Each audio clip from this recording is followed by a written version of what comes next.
सरकार ने गिफ्ट के ऊपर इनकम टैक्स के रूल बदल दिए हैं असेसमेंट ईयर 25-26 से, यानी कि फाइनेंशियल ईयर 24-25 से। तो आप इस वीडियो को अंत तक जरूर देखें ताकि आप नए रूल के बारे में समझ पाएँ और इनकम टैक्स की कंप्लायंस कर पाएँ।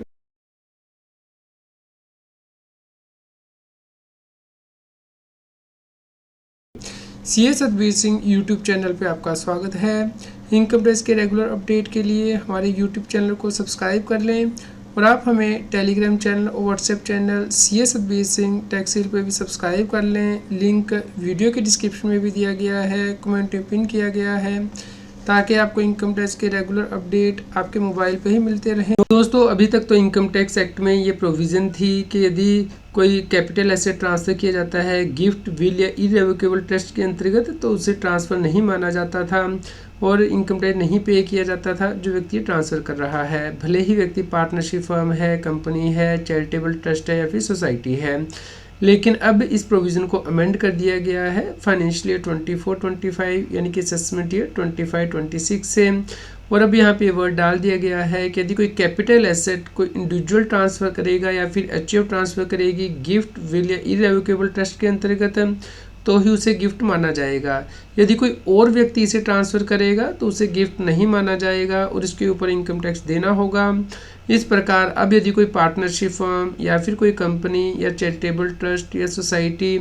कोई गिफ्ट या फिर विल के अंतर्गत कोई कैपिटल एसेट ट्रांसफ़र करेगी तो उसे अब कैपिटल गेन टैक्स देना होगा इनकम टैक्स एक्ट के अंतर्गत असेसमेंट ईयर 25-26 से। दोस्तों, इस प्रोविज़न के आ जाने के बाद डबल टैक्सेशन की प्रॉब्लम अराइज हो गई है, यानी कि डोनी को भी टैक्स देना पड़ सकता है और डोनर को भी टैक्स देना पड़ सकता है,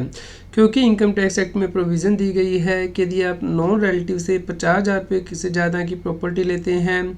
फ्री ऑफ कॉस्ट यानी कि गिफ्ट के तौर पे, तो उस केस में रेसिपिएंट को टैक्स देना होता है। अब क्योंकि इनकम टैक्स की प्रोविज़न अमेंड कर दी गई है तो यहाँ पे डोनर को भी टैक्स देना होगा कैपिटल गेन टैक्स सेक्शन 45 के अंतर्गत, और डोनी को सेक्शन 56 के अंतर्गत इनकम टैक्स देना पड़ सकता है। तो इस प्रकार मान लीजिए कोई पार्टनरशिप फर्म अपने पार्टनर को कोई गिफ्ट देती है तो उस केस में पार्टनर को भी इनकम फ्रॉम अदर सोर्सेज के अंतर्गत टैक्स देना होगा, और जो पार्टनरशिप फर्म है उसे कैपिटल गेन के अंतर्गत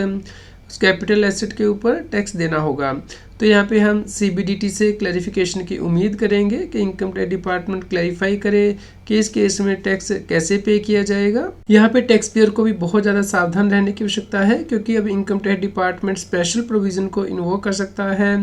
मान लीजिए कोई कंपनी अपने शेयर को कम वैल्यू में ट्रांसफ़र करती है, फ्री ऑफ कॉस्ट ट्रांसफ़र कर देती है, तो उस केस में income tax department special provision को इन्वोक कर सकता है, फेयर मार्केट वैल्यू शेयर की डिटरमिन कर सकता है। इसी प्रकार यदि कोई और व्यक्ति जैसे कि पार्टनरशिप फर्म या फिर चैरिटेबल ट्रस्ट या सोसाइटी कोई कैपिटल एसेट ट्रांसफ़र करती है फ्री ऑफ कॉस्ट यानी कि गिफ्ट के तौर पे, तो उस केस में full value of consideration determine किया जा सकता है, फेयर मार्केट वैल्यू डिटरमिन की जा सकती है इनकम टैक्स डिपार्टमेंट के द्वारा,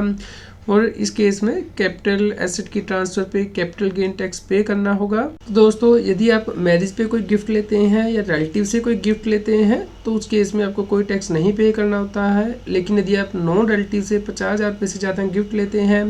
तो आपको टैक्स पे करना होता है इनकम फ्रॉम अदर सोर्सेज के अंतर्गत।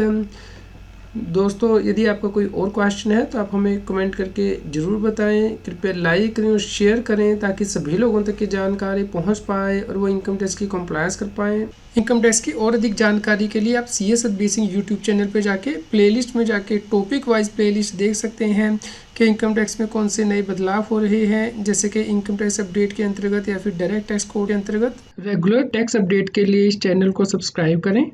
आप हमें Telegram app CA Satbir Singh tax seal पे ज्वाइन कर सकते हैं ताकि आप जीएसटी और इनकम टैक्स के रेगुलर अपडेट अपने मोबाइल पर ही प्राप्त कर सकें।